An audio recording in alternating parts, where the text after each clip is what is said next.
The thing that made me angriest about the use of sales development was getting a prospect on the line and then passing them off to a client. And they're like, no, I don't want to talk to them. I'm like, what do you mean? They're like, oh, they're the right person and they're at the right company, but I don't think they want to buy from me in the next 90 days. So I don't want to waste my time. Come on, man.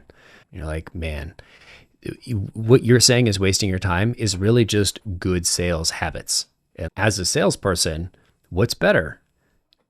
Them inbounding to you on the same day they inbound to your competitor, or you reaching out to them 3 months, 6 months, 9 months before they're thinking about the thing, and you get to stay in touch with them and share some things and have a few calls with them so that when they're in market, they think of you first.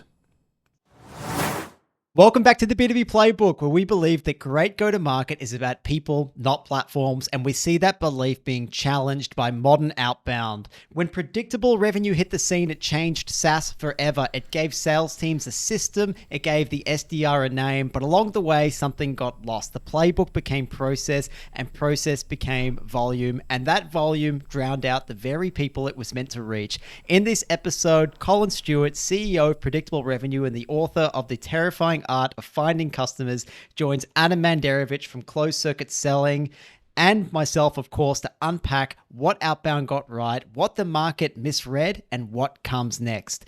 Together, we're going to explore how to rebuild Outbound for 2026. We're going to look at how to trade brute force prospecting for long-term nurture, look at the intelligence of signals, and how we can align every part of the commercial system. Collin, it is an honor to have you on this show. Thank you so much for joining us. George, what an intro. Thank you so much for having me. Adem, I'd love to say it's an honor for you to join us too, but you're on here pretty regularly. I do really like you. I love what you have to say. I'm just not going to say it's an honor. Thank you so much. It reminds me of my brother's speech at my wedding, and it was something along the lines of, there aren't many nice things you can say about my brother. And then he walked off the podium. My dad and I fell over laughing. Everybody else was like, what is happening? That is amazing. No, in all seriousness, Adem, thank you very much for joining us too. We greatly respect everything that you have to say and what you bring to the table too. I think it's going to make for a really fruitful discussion between two people that are immensely respected in the sales world and I really look up to.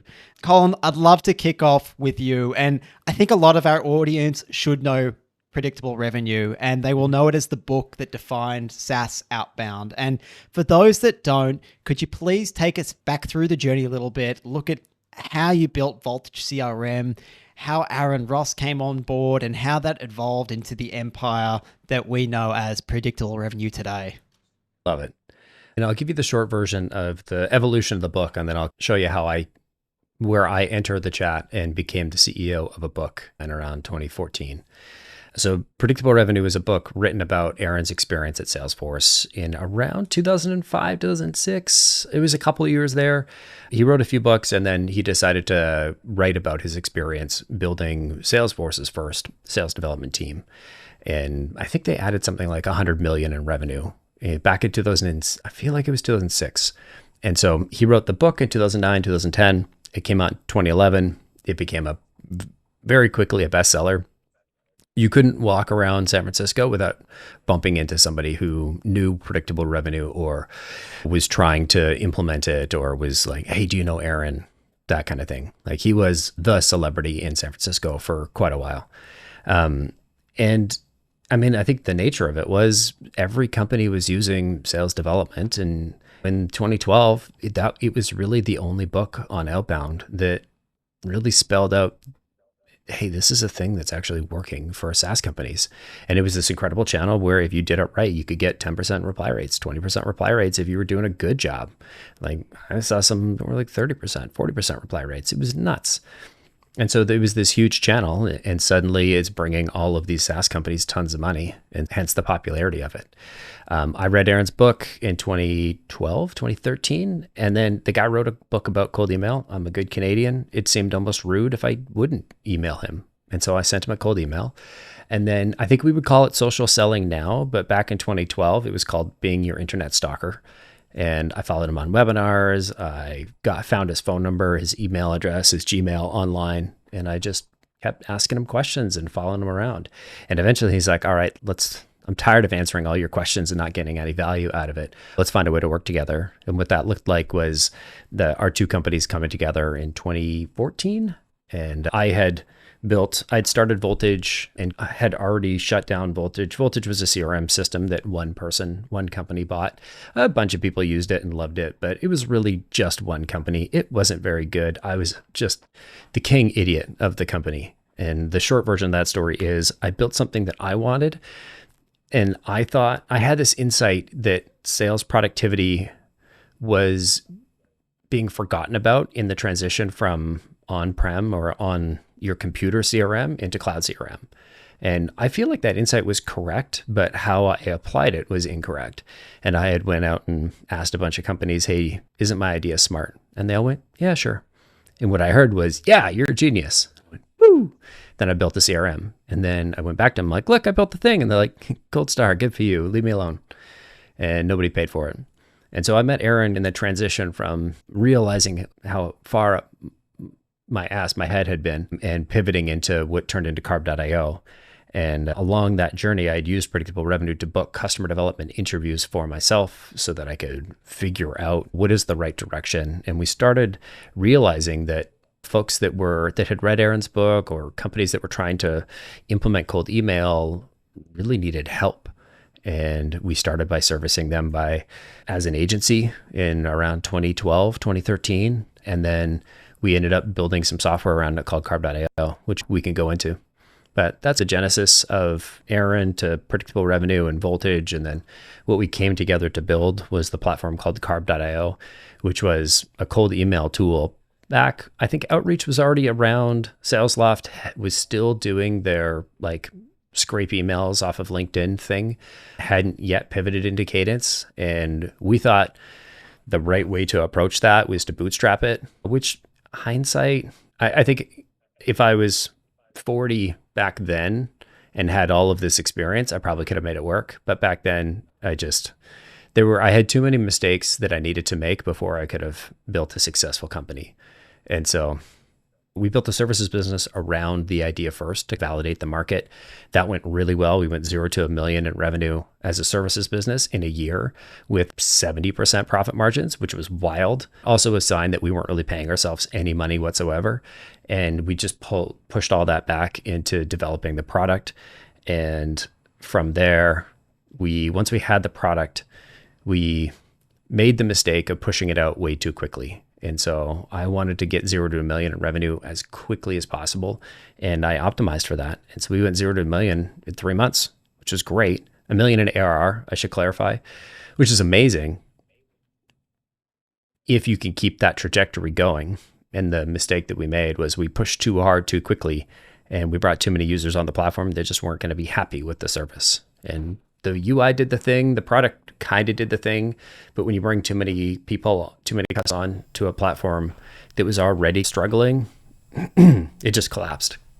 You would click send email and it would take 2 weeks, literally 2 weeks at our worst for the email to actually make it out the other end, which doesn't seem possible, but it is.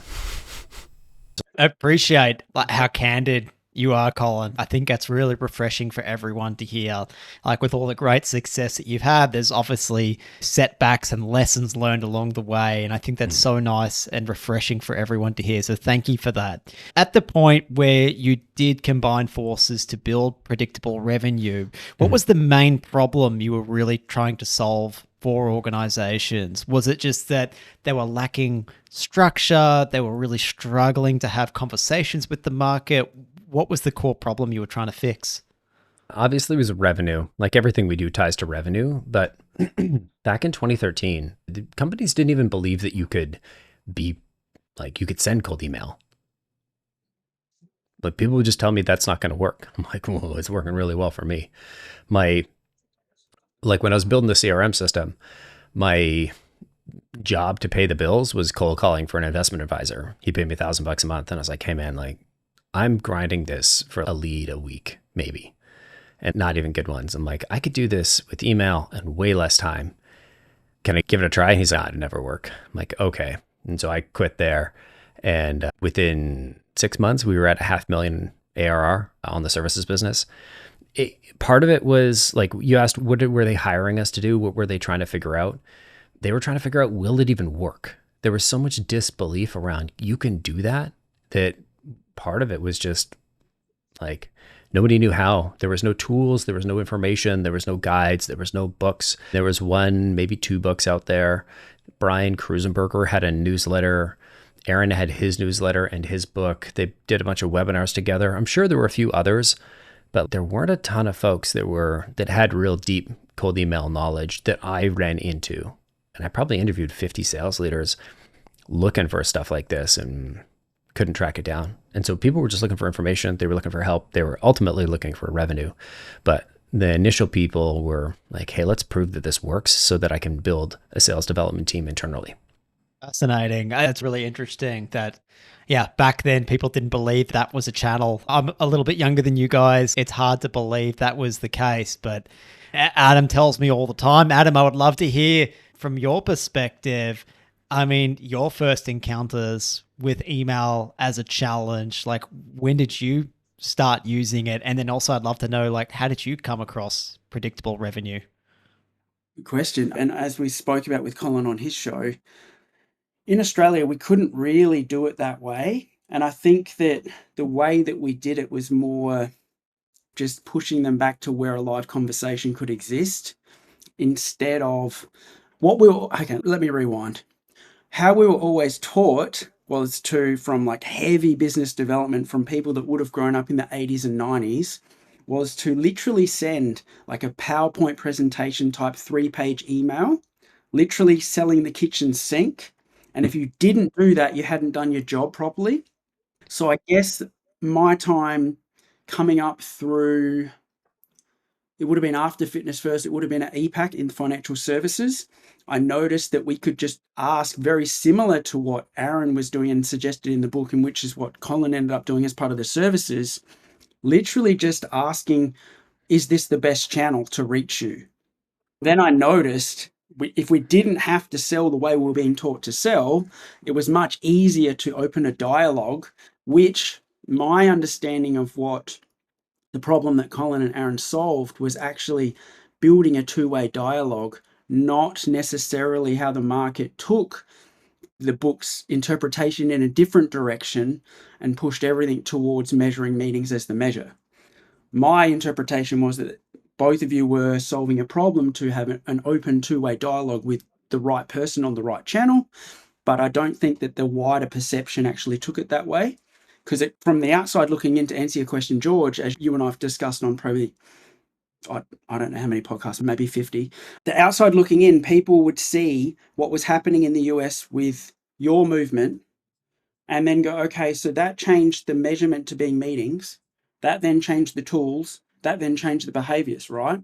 But I don't think that was actually yours or Aaron's intention at the start at all, really. I think what you were solving the right business problem. The market took it another way and then they ran with it, and that enabled venture capital to pour money into building tools to solve the problem of meetings as measure, which created another niche market we see today, which is still trying to solve product timing and market insights, because now the way that George and I teach teams to sell is completely washed out of the market. But I think that the natural evolution of what you actually did is what we're doing and what we've discussed with yourself on your podcast, which is like market validations as measures, and then what other pillars should make sense from there. I'm building on what you said there. I know one of the things that drove Aaron crazy in the early days was the idea that an account-based sales development approach or an account-based approach was contrary to predictable revenue. I think that's an idea. I don't know if I would say he regretted it, but I think he wished he created more clarity around about the original book, because predictable revenue, if you haven't read it, I won't fault you. The book's old by now, but there's two of my favorite ideas that came from it were, one, you can send emails to prospected people. This was new. It doesn't sound new now, but it was new. And two, if you specialize your sales roles, it makes it a lot easier to get maximum productivity out of your salespeople. This brought the factory floor, to to the sales world, which probably could have used a little bit more structure to it. It really made everybody rethink the full cycle AE role, which I appreciated, because you've got your people that know how to cold call, you get them to focus on cold calling. The folks that can close, get them closing. The folks that want to farm and be account managers, let them be account managers. And I loved that idea. Also, the cold email was an amazing hack. But I do think the one thing that I know that I always heard Aaron battling with was, it's not about the list. It's about the accounts and using cold email as a method for reaching people on your target account list. And I think that's one thing that I know he regretted not making it more clear in the book. I second that. And I think that even people that have even taken what I've said of what your and Aaron work, even from the early stuff, when I used to tag you in posts years ago, I don't even know if you remember, I think people took me out of context. But what I was actually trying to convey is the market took it a certain way, and a certain portion of the market maybe bastardized that further than what was intended, whereas they should have actually just looked at the core fundamentals of the problem that you solved, and they wouldn't have looked at it that way. So I just wanted to also clear that up. Totally. I take no offense to anybody who posted about the methodology doesn't work for me. Like, there's no skin off my back. I didn't write the book. I own the company that owns the book, but I'm pretty eyes wide open about the impact and where it was good and where it was misused. And I think the thing that frustrated me the most was in 2021, 2022, all the people taking a dump on the model and the methodology. And I don't want to sound too much like the NRA here, but it was one of those, you're taking a dump on the gun, but it's not the model. The people were misusing the sales development model because the companies had millions and millions of dollars to spend, and they were in this growth at all costs mindset. And like, if you misuse the model, is it the model's fault? You know, there's all these SDRs that say, oh, it doesn't work. It's, no, it didn't work at your company because you were selling something that was worth $3,000 a year. And you can't have a human that you're paying $100,000 a year selling something that you're only going to make $3,000 a year on for 2.5, 3 years. You need a lot of deals across the line in order for that to make sense. And that was one era. That was one kind of era of social media where I was like, I don't really enjoy having the same conversation over and over again. And I've never been a big social media fan. I don't think scoring internet points adds any value in my life. And so I haven't really done it. And so I engaged a little bit, but I just ran out of fucks to give. Pardon my French. I know George will have a question, but may I just ask this extension question? Did it surprise even you that the market took it one way from more than how it was written, and their perception was what they were dumping on? Like, if they actually understood the problem that you were solving, or you're both solving and even solving from your sales floor, they may have even looked at it with a clearer lens, but they weren't. It's hard to have a conversation with the market in general because there's so many people that were dumping on the book that clearly hadn't even read the book. And so you're not really having a conversation. Everybody's just trying to score internet points and find the thing that'll go viral so that my name gets out there more times than everybody else's. And to me, that's just not I'm sure from a marketing perspective and selling PR perspective, it probably would have been a better thing for me to do, but it's just not something that I'm interested in doing. There's ways to go about it and there's ways not to go about it. As people might remember, my challenges to Keenan and Gap. But yeah, George, did you have your further question? I'd like to just follow on from that and say the SDR profession kind of evolved from that. And you spoke a bit how sales needed a bit more structure and there was specialization of roles. What was the original intention behind the sales development role? What were you hoping it would really unlock? I'll be clear, like, I didn't write the book. I had no hopes. I read the book and I went, oh shit, this is a much better way of doing it than cold calling. And so what I think it unlocked for companies was the ability to reach them in a way that they hadn't been able to before. For salespeople, it made them more money. For companies, it made them more money. And so in many ways, I don't fault folks for chasing sales development or predictable revenue or, misapplying it, misusing it. Everybody was doing it. There was so much money to go around that growth at all costs was the mindset. It's the I think if you think of the technology adoption lifecycle, I know Jeffrey Moore's book popularized it, but it came from farming and the use of technology in the ag world, and something you beauties will absolutely know super well from your time working out in the fields, in the banana farms. But the innovators get the majority of the benefit from the technology. The early adopters get quite a bit of it. The early majority, they're going to get a little bit less value out of it. The laggards, the late majority, et cetera. You get less value the later you are to the channel. And I think the thing that is different than the talc is that the costs go up. It's like sitting down at the poker table. If you're an innovator, then you're playing like 10 cent, 20 cent blinds with your buddies. But by the time it gets to the early majority, or even like the laggards right now, it's 30, 60, no limit poker. And you're like, man, you better have serious bank if you want to sit down at this table. Because candidly, in 2025, you absolutely can still get value out of sales development. You got to have a strong product market fit and you got to know what you're doing. But it is not like it was in 2012 when all you needed were a bag of emails and yet another mail merge, and you could go nuts and book 10, 20 meetings a week, no problem. So much different world than it is today. Do you feel, having spoken to us about our model on your podcast, the next evolution of maybe doing that the right way should start with market validation as the measure? Yeah, 100%. We used to offer a service called market validation, where we would come up with 40, 50 different hypotheses, and we'd map them all out, and we'd use Outbound to validate the hypotheses. And this would tell you as a startup, where do I focus? Where do I not focus? What segments are working really well and not? And like, it was developed here at Predictable Revenue, and Aaron had a hand in it. It started with his, I can't remember, I think it was his niche matrix. I started using his niche matrix to onboard our clients.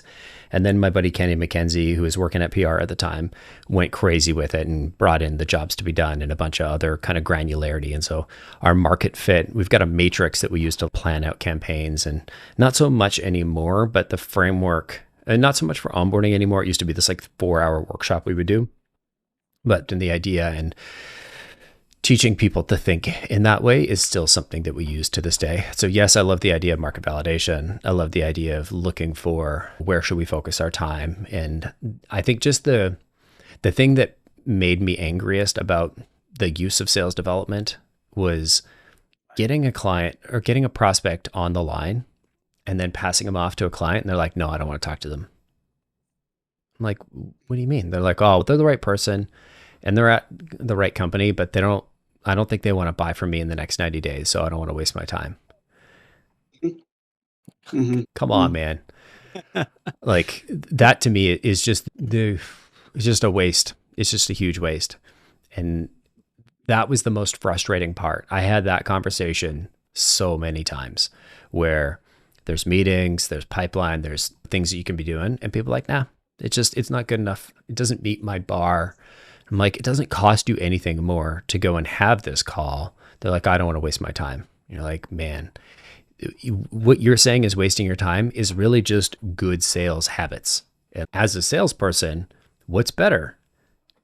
Them inbounding to you on the same day they inbound to your competitor, or you reaching out to them 3 months, 6 months, 9 months before they're thinking about the thing, and you get to stay in touch with them and share some things and have a few calls with them so that when they're in market, they think of you first. One of these things is more work. The other one is what my clients wanted to do. And it wasn't just my clients, it was everybody I seemed to talk to.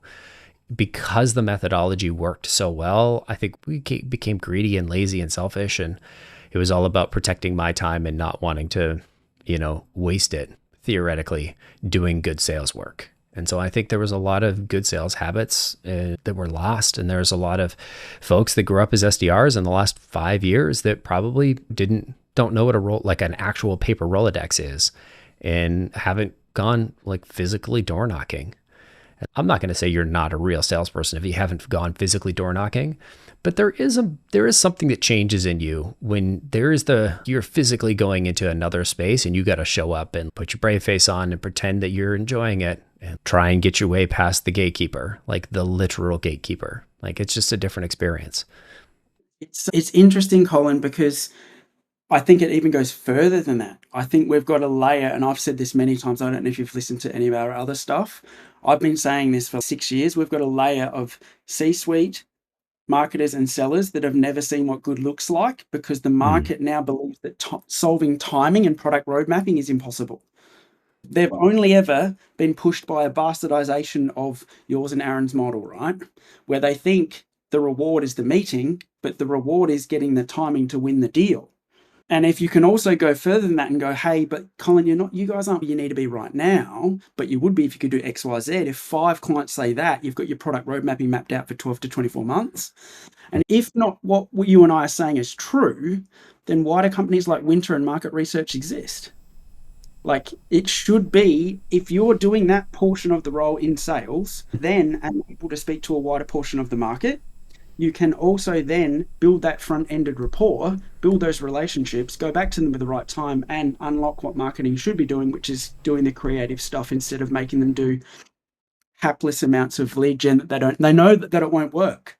So, yeah, it's interesting. Can I just jump in and ask then, sorry, the issue then, is it the comp structure? Is it the measurements? Like, what are they really getting wrong that is stopping the people on the front line from behaving in a way that makes common sense, right? Like, marketers, it's been hammered home forever. Like, not everyone is in market to buy. You got future buyers, you got current buyers. We got to split our time and budget accordingly, and we've got to serve both. Why is it that salespeople aren't afforded the luxury of, okay, we're speaking to someone, they're not a buyer right now, but why shouldn't we catalog everything about them and come back to them at the right time? What's stopping them from acting that way? Yeah, I think it comes down to, it starts with leadership in terms of where your focus is and how you're measuring the team and what your goals are and what you understand as a sales leader.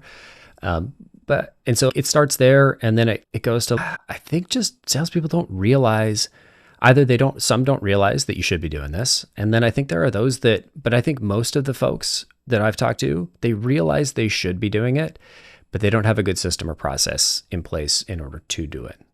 And this is the frustration, the argument, the fight that I was trying to have getting the idea for the 4 funnels out into the world. And part of the book we can talk about a little bit later, but basically it was that, like, hey, there's no project in the next 90 days attitude that really drove me crazy enough to start writing some things down. And I think the biggest chunk there is that if you're a salesperson and you've got this deal that they're not ready to buy now, but they're probably a good fit, where do you put them in your CRM?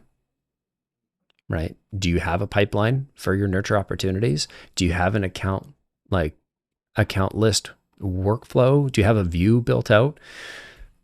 The paths are easy to pave, but I think too many people don't realize how to set them up and how to pave them. And in 5 or 10 minutes in a HubSpot or a Salesforce, you can set these views up very easily. And my favorite thing to do, because it freaks people out, is delete close last. There's no close last in my CRM. Actually, I don't have a CRM. I deleted Salesforce and HubSpot this year, and it felt great. Not because they're terrible tools. We just went from 30 folks down to 4. So don't really need it.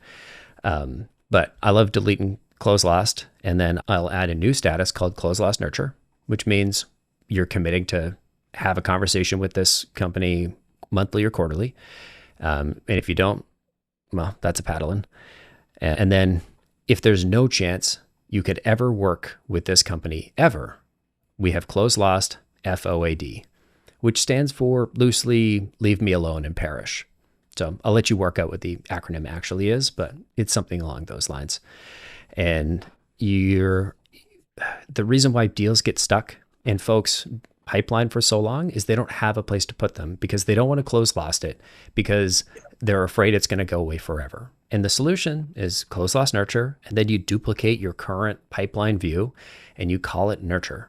And then you change one filter that says active opportunities, and you just filter it down to status close last nurture. And there you go. You get your 4 funnel system, or at least the genesis of the 4 funnel system right then and there. But to answer your question, why don't they do it? Is one, I think they want to do it, but they don't realize how easy it could be in their CRM. And I think organizations don't realize how easy it could be, and they don't have this mindset, because it is a very different mindset than we have one pipeline and we work that pipeline, and everything goes in that pipeline. I've got my gloves in that pipeline. I've got my opportunities. I got my nurture ops. I've got my customer success. I've got my upsell. I've got my this. I got my that. I got pick up the kids at 4:00 in my pipeline. You're like, there's just everything in there. And when there's everything in there, you can't really measure the volume because you don't know what's what. You can't measure the velocity because deals aren't moving because you've got follow-up opportunities that you're going to touch for another 18 months.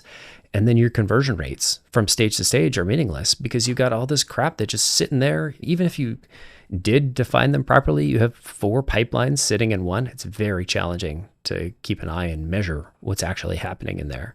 So I'm a big fan of specializing those funnels and going with the 4-funnel system in order to just create this clarity, get to this David Allen mind like water flow state where you don't have to worry about juggling all the deals in your head. You trust your system of organization, and your system of organization takes care of you. And as long as you keep ticking away at it, you'll be fine. And the point when you can forget about your pipeline as a salesperson is the point where you can start focusing on your customers, on the calls, and really showing up and going home. That's important to be able to go home and have a beer and not worry about, oh, did I forget to follow up on those 8 opportunities? No, I got my system. I trust that it's going to work. Love what you said there, because I would say market misconception, measurement, and ability. But ability is tied to the market misconception of the measurement of the role. And now we've got that layer of people that believe that's impossible. They don't know how to split it out that way. George nearly had a panic attack when I set up our version of CRO School CRM in that way, to have it sectioned out by timing where we could actually do it that way. And I said, we don't have a 360 view in HubSpot, man. He's like, what? I'm like, bro, just work with me a little bit and you'll understand. You need to have this type of view of what we're measuring from the market. And so I love what you said there. Yeah, it was fascinating for me. And look, I do think you can build these kinds of things out in CRMs and HubSpot as well. But working very closely with Adem, doing the process myself, seeing how those systems don't actually allow you to do things very quickly. And I know, Collin, you say you've got to slow down first before you go fast, right? You've got to build the system first, and then you can go a bit more into autopilot mode. And once Adem had built that system for us and told us what it should be, I was like, oh, we could do this in HubSpot. But then actually the execution within that platform itself was just like, it just was slow. It was clunky, would have massively slowed a salesperson down from what they really needed to get done. That's probably why like people have such a hard time getting their sales staff to enter in that valuable data, which is why marketing is always pissed off with sales, because we can't close that feedback loop. Maybe these systems just aren't designed for that process. I don't know, maybe I'm wrong. I think what happened with CRM is it used to be something that us salespeople owned. And when you're responsible for something, you're going to build your own productivity system flow into it. When it went up into the cloud, now it's my sales managers or my marketing managers' tool for collecting their data, which means we're going to take their process and we're going to have to follow that. And salespeople aren't the most conformist of job roles, if you want to generalize. You got a lot of cowboys and lone wolves that are just not going to do it.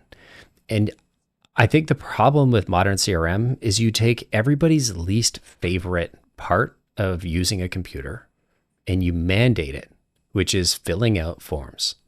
You turned the CRM that is something that should be helpful and should be valuable to me into a form collector. And you marketing jerks put all these required fields because you want your damn information and you want your data. And now when I'm just trying to get my job done, I got to enter 86 different things that I'm not sure I know. And again, obviously I'm being a little facetious here, but I hate filling out forms. So does everybody else. That's why the CRM's out of date, is because your CRM isn't optimized for sales productivity. It's optimized for capturing all the data that everybody wants to capture. And it's definitely not just marketing's fault. Sales leadership has their role in it. Sales ops has their role in it. The CEO has their role in it. Everybody's got their role in it. But the thing that you need to figure out is, what do we want to get out of the system? And then how do we pave the path to make that as easy as possible for the people that use it the most? And that is something that you can look at any CRM system, and 99 times out of 10, it's not well set up. Adem, you, a long time ago, I can't remember exactly where it was that you worked, but you guys essentially had a custom form built out that your team would just sit in front of, and as they made their dials and they would catalog all that information, they'd just be filling that out in front of them, right? Yeah. Yeah. Not like Go further than that. When I was head of sales at LeasePlan, we were still, you'll laugh, Colin. I don't know if you've worked with any of the big FMOs, but they still work off of SAP as like a database management system, and they're trying to make it end like a CRM. So I had to lobby like the Global Strategy Council to build me like a lead board that came from the touches from the website so that I could qualify stages before it went in as a contact inside of SAP. Because that's like contact management. That's not deal stage management. So I had to build it. And thankfully, they gave me the budget to build it, because until then, I was doing everything in Power BI. oh, Yeah, trying to work out what was going on. I remember we actually did, in the early days, I did some training. Aaron and I did some training with SAP, one of their sales development teams, and they were trying to figure out how do we use Outbound? What's the best way to prospect? Our teams are super behind on X and Y. So what's the best way to do this? And we're like, okay, pull out your CRMs. And all the reps opened up their laptop and pulled out Excel. And I went, what's going on here, guys? You sell one of the biggest platforms in the world. Don't you certainly have a CRM? They're like, oh yeah, but it just takes 4 minutes to connect to the database and this. You're like, that's going to be a struggle. Yep. It was an experience, George. You would have loved it as a marketer. I think it's probably good for marketers to go and spend some time on the front line with sales to understand how you actually operate and the challenges that you face in terms of the systems you work with and how that ties to your own KPIs and how you're compensated as well. And I think it's really useful for marketing to do that. Maybe vice versa.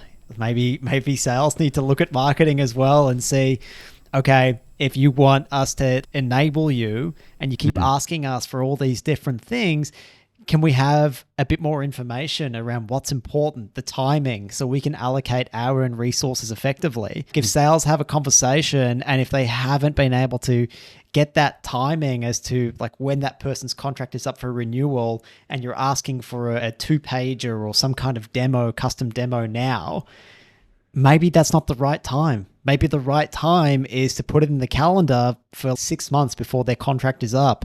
And then we can allocate our resources a little bit more effectively as well and support you guys even better. So maybe it goes both ways. I know I'm outnumbered in here, but I think it goes both ways.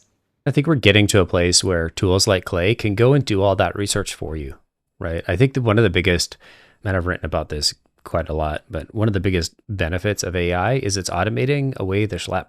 All the things that you want that I don't want to type into a CRM, I can use a Clay agent or Clayagent to go and do that. As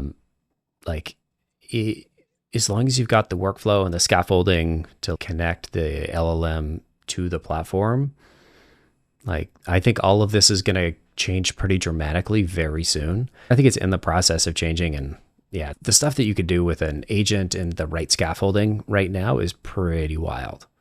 So, Colin, do you want to tell us a little bit more about that? Like maybe something that you're working on or been playing around with that you're really excited about that you want to share? Ooh, so many things. I think lately, like we've been using Clay quite a bit. The thing that I'm probably most excited about lately has been N8N and Clay living together. As a salesperson, having a ChatGPT is super helpful, but to do that for every one of your emails, that's challenging. And I'm sure there's going to be you can get Gemini to write some of your emails, but I find that really annoying. I don't think it's particularly well built. The thing that I've been playing with most lately is this tool called N8N. And it just lets you, it's a workflow tool, but it lets you take the bits of your email and bits of your calendar and bits of your docs and bring them all together and mush them into an LLM and then ask it some questions and structure the output and then put it back into Airtable. And I think it's invalidating the business model of so many of these AI and SaaS companies. Take Gong, for example, $300, $350 a user for call recording. I'm like, hey, I record my calls with Zoom now. N8N catches a webhook, and now I can get all your fancy analysis because all you are is a wrapper for ChatGPT or OpenAI.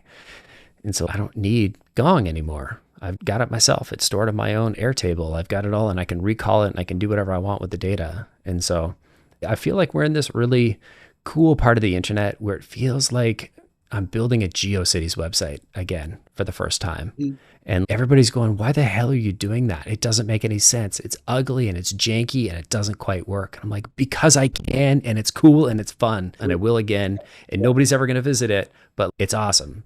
And I feel like we lost that for a while when SaaS, everything became SaaSified. And then there was all the models and the people spending a lot of money. And I do feel like we're at this point where the internet and starting a company is fun again. There's lots of opportunity. We're probably in one of those windows where, if you can figure out the right way to build the scaffolding to bring the workflow and LLMs closer together, you could probably rent out that scaffolding for a pretty good amount of money until the frontier model companies invalidate your business model by bringing that scaffolding into their platform. But it just feels like a fun and cool and interesting time to be doing things. So I check out N8N. Obviously, Clay is an amazing tool. You could do some really interesting market mapping things. Like their Clayagent tool is extremely powerful. If you're trying it out, I highly recommend using 4.1 mini, ChatGPT or OpenAI 4.1 mini as your Clayagent navigator. It is the right balance of cost and intelligence and conformity. It'll follow instructions and not go too off into left field and doing all these crazy things. And that's some of my favorite things is using Clayagents. I'll give you an example. I work with a lot of founders trying to find their first customers, build their first sales teams. A lot of those companies have to raise. And so I built this VC list. I just took every venture capitalist on LinkedIn, every VC firm and every VC I can find. And then I wrote a couple of Clayagents and I said, hey, go visit the website and find their list or portfolio companies. And then tell me what types of deals they do. Do they lead? Do they follow? Do they invest in, what stage do they invest in? Do they do series A, seed, pre-seed, etc.? And I did that with a couple of prompts and a Clayagent and about $1,000 in OpenAI credits. And that's a pretty cool thing to be able to build in an afternoon. And so previously, what was that, PitchBook? You had to go to PitchBook or Crunchbase or whatever and give them a good chunk of money. I remember getting quotes on PitchBook for getting some of that VC data back in the days, and it was not in the hundreds of dollars or even in the small thousands of dollars. It was many tens of thousands of dollars for unlimited access. And we're at this time where these tools are giving us that access again. And yeah, the ability to go and do things like that and stitch it all together in new and unique ways is just feels like a really fun time right now. I'd give a caveat that I hope that people have the right amount of experience that it's as well as not instead of, because there is a layer of people that maybe have half the experience than the three of us do, where they've built these Clay agencies as like a 3-month SDR, and now they're trying to replace some of that targeting, which kind of is more hypothetical than what it should be. I'd want to make sure that they're still doing like a market validation process on top of finding that information. But cool thing that we came across was a version of Humanic. I don't know if you're familiar with Humanic, Colin, where they can do disc profiling at person level and account level. And now they can also do account mapping with their second product. It's not released yet, called Mia, which has got pretty funky levels of information that'll tell you why you could win, how you could win, what angle you should take, what decision makers you should talk to, buying committee, all of these things in one place as a report. We could put you in touch with their CEO if you'd like to have a chat. But yeah, we've got the demo of that, which is some pretty nifty level stuff. It can't get into the level of detail that we would obtain from speaking to them directly to get the market validation piece, like cataloging. Could get you everything beforehand and maybe 3/4 of what you're talking about from the Clay version, but maybe putting them together, you could almost weaponize your outbound to have those right conversations. Exactly. This is one of those two things are true moments where it's still the right call to go and call people and email people to see, hey, is the time right? And it's also true that you can go and find these signals online. And some of them, and I'll be candid, I'm just as guilty of it as any others that play in Clay.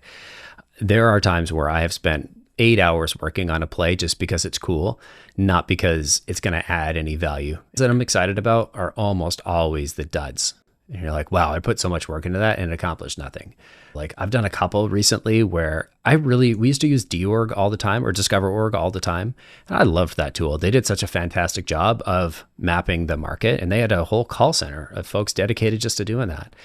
I don't know if they got rid of the call center when they took over as ZoomInfo and became that, but I don't know if their org charts are as strong as they used to be. I know it's still a big piece of the platform, but I loved that part, especially if you're doing an account-based approach.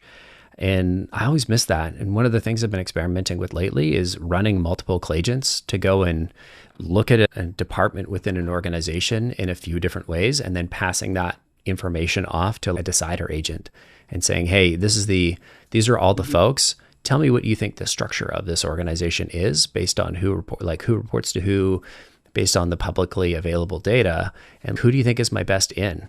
And to be able to get a pseudo org chart off of a couple of clay scrapes is unbelievable, because I used to pay a lot of money. We used to pay 6 figures for DOrg back in the day to get that kind of data, and to be able to do it ad hoc whenever you want. And it's live and up to date. I mean, it's not 100% accurate because it's LLMs making their best guess based on what people's LinkedIn says. You can do a pretty good job by assuming a manager's a manager and a director's a director and a VP's a VP. And you're not going to get exactly the org chart, but you'll get the rough level, and the chances are the best path in, because you also get keywords on the LinkedIn profile. And man, you can do some damage with that data. So yeah, it's fun. Very cool. That's really cool. Collin, I just want to take a step back and talk about something that you've shared publicly about how you've recently shut down Predictable Revenue's sales floor, which is a pretty big move. It was a pretty big business. It was a good chunk of revenue, and you've talked about it publicly. Why was it time to pivot or to shut down that business? I hated it and it needed to die. Tell me more. What did you hate about it? The business model. The best case scenario for all of our highest quality startups, the ones with the most potential that went on to raise the most money and had the strongest product market fit, they were all customers for 6 months. And then they went, Collin, we really appreciate your help. Thank you so much. We just hired a sales development director, VP. We're going to hire 5 BDRs. We helped Uber start their first B2B sales team when they launched Uber Eats. They, after 4 months, said, thank you very much, shook our hand, paid a bill. It was a big bill. So I was very happy to have had the business, but they hired 100 BDRs and said, thanks. Like, where's the upsell opportunity? Your best customers say, thank you so much. We really appreciate your help. We just hired somebody. We don't need you anymore. And there's no opportunity to sell them anything further. And the companies that tend to hang out forever are the ones that need the most help. And it's not fun to watch your best customers churn away and your worst customers churn away and then just get stuck playing in the middle ground. And that's where we netted out. You're trying to optimize for doing cool things, and then you just get on this slippery slope of we grew the company too big, too quick, and got to a point where I wasn't doing great work. I didn't love doing it. I made a lot of mistakes in building out, pivoting from the agency to like the cold email agency to the SDR agency.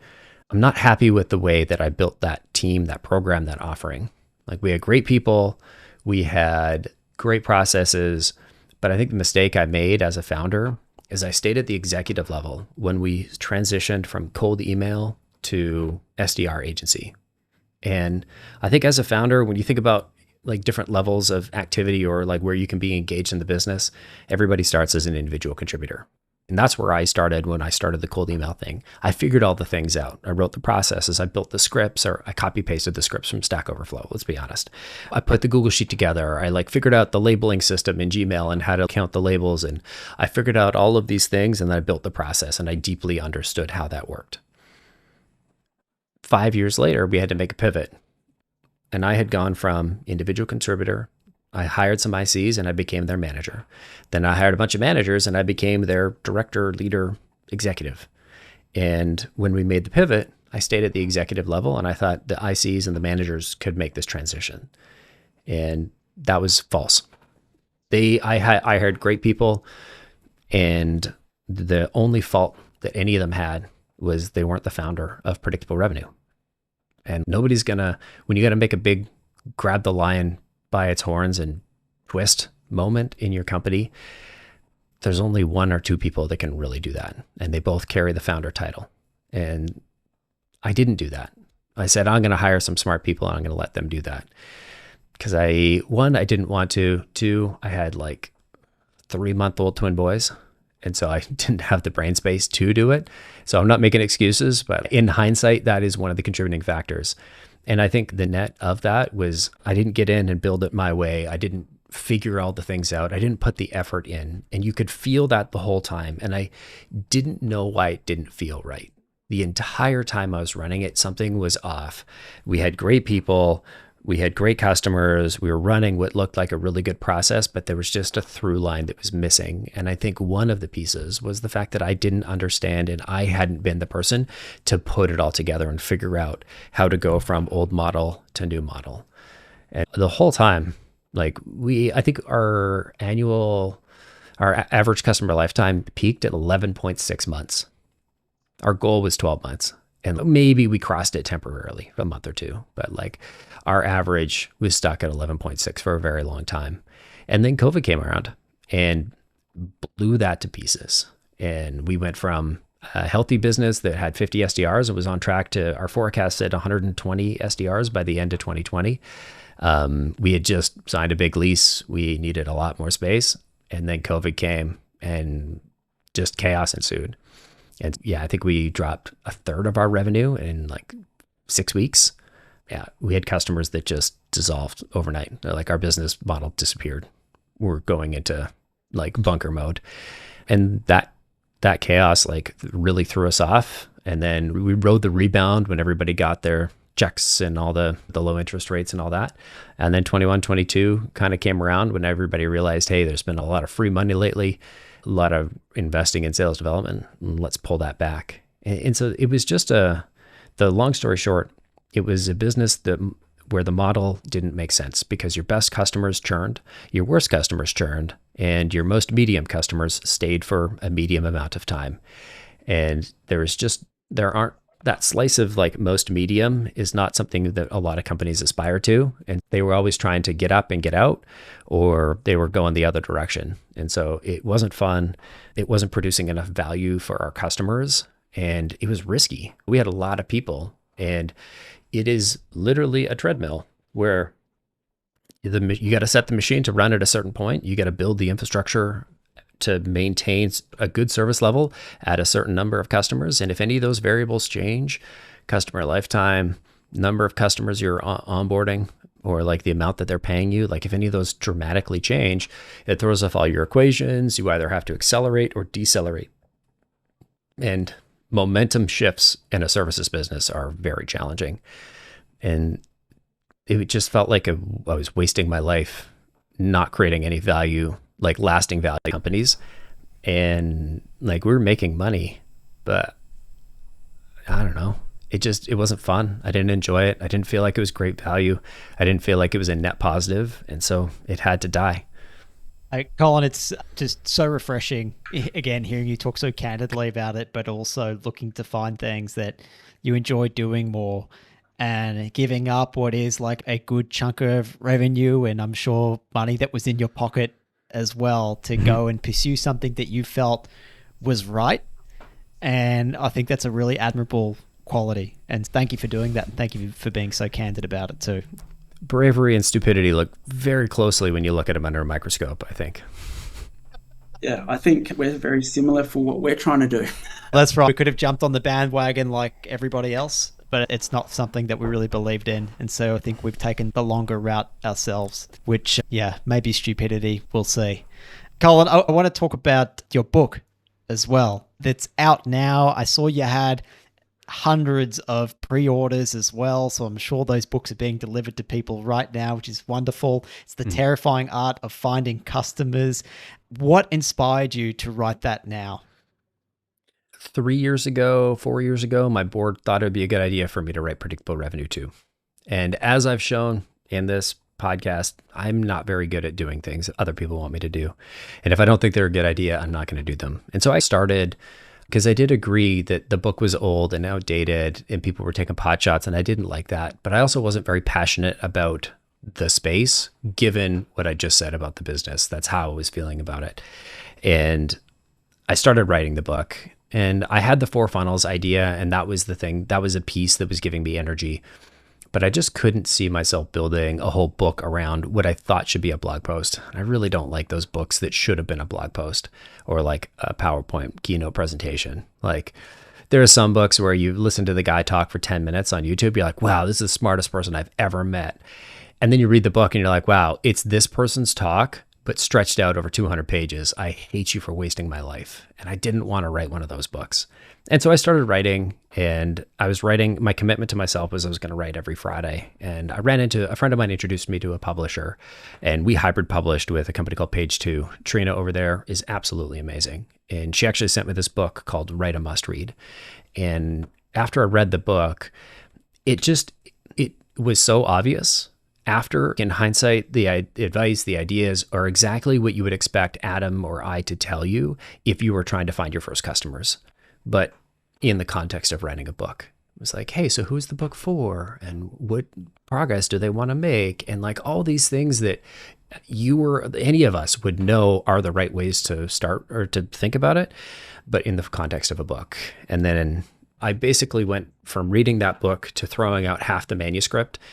And then through that, I realized that the ideas that I had that I thought were worth sharing were the 4 funnels, the idea that product market fit is not binary. It exists on a spectrum or a curve, and you can go from strong to weak, and that the strength of your product market fit is a multiplier of your go-to-market efforts. And I thought, these are ideas worth sharing. These are ideas worth putting effort around writing. And once I came to that realization, the rest of the book was just cooking. Like, I wouldn't call it easy, but compared to doing a startup, it was easier than doing a startup. It was easier than grinding for 18 months and not having a single customer. Because all you have to do is sit and write. And as long as you've got a good structure and you've got good advice along the way and good stories to tell, I'm not going to call it easy, because it was definitely not easy, but it was definitely not the hardest thing I've ever done. You recommended that book when we last caught up, and I've actually started working through some of the principles. So thank you for recommending it as we prepare for Adem's book, or our book together, which features a lot of Adem, of course.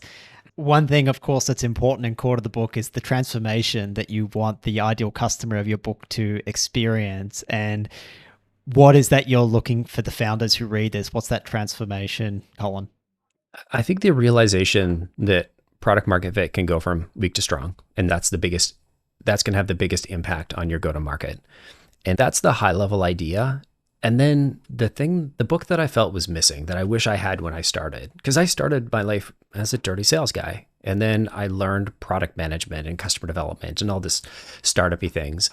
And I love the bomb test. And I'll give Patrick credit. He does try and draw a connection between customer development and sales. But there was nothing that really bridged the two subjects of, okay, you are looking for a gap in the market. How do you verify that? How do you validate that? And then how do you turn all that work that you just did into people that will give you a little bit of money in the near future? And what I wanted to do was, from a tactical perspective, walk people through that journey. And, hey, here's how I've done it multiple times. And sometimes the company I started was Voltage CRM and one person bought it. Sometimes it's Carb.io and we went 0 to $1 million in ARR in 3 months. And a bunch of other times it's been a variety of experiences in between. And so that was the piece of content that I thought was missing. That was the line or the dots that I wanted to connect, was like the customer development world and the sales world, and helping founders figure out how to to bridge from one to the next. Amazing. I really like that. I think it's something that's very timely, needs to be written. I think from a marketer's perspective, I couldn't agree more. Product market fit is such a multiplier of your go-to-market efforts. The number of times a marketer has been on the wrong end of things because the product market fit there's only so much you can do. And to be honest, that used to be within the remit of marketing too, was like getting the information from the market to help inform the product. And trying to find better product market fit. I think that function has been taken away from a lot of marketers, but absolutely sits at the founder level for the people that you're speaking to. So a very timely book. Encourage people to go out, make sure you order it, The Terrifying Art of Finding Customers. Collin, where's the best place for people to go and check out that book? You can find it on Amazon or Barnes & Noble, Indigo if you're up in Canada. You can follow me on LinkedIn. But candidly, the best place to find more of our content is foundersedition.co. That's my weekly newsletter. I write that. I use GPTs to edit it because I became accustomed to the luxury of having a strong editor when I wrote the book. And I wrote a little GPT that edits my newsletters for me, and it's fantastic. And you can check me out at foundersedition.co, sign up to the newsletter. There's 130,000 founders that are all subscribed. And yeah, join me over there. Hit reply to the emails. I reply to all of them, anybody who replies, and I'd love to hear from you. If you bought the book, checked it out, I've got a bunch of pre-order benefits. You drop me an email with the screenshot of you buying the book, and I'll send you all the pre-order benefits. That's awesome. Thank you so much, Collin. Listeners, viewers, you've heard how candid Collin is. You've heard about all his experiences, how raw he is in sharing his lessons. If you want like a real no bullshit, refreshing approach, go and buy his book, go and follow his stuff. You'll absolutely love it. Adam, is there anything else that you'd like to add before we let Collin go and pick up his kids at all? Obviously, we've come to the same conclusion as your funnels with what we've built with closed circuit selling. And just a little caveat from earlier, the market now might be ready for a different variation of the outsource model, but I think what's going to happen, or we're betting on it, is more of the pieces of market validation, marketing, and maybe even the CS function to be part of that model. Just like there was a company in Sydney, Melbourne that used to do a model like that, but I think the market might be ready for something like that now. But it's just, I think we're well towards it now. Absolutely. Sounds like we might need a part 3. Collin, thank you so much again for your time. I really appreciate it. And Adam, as always, thank you so much for your time.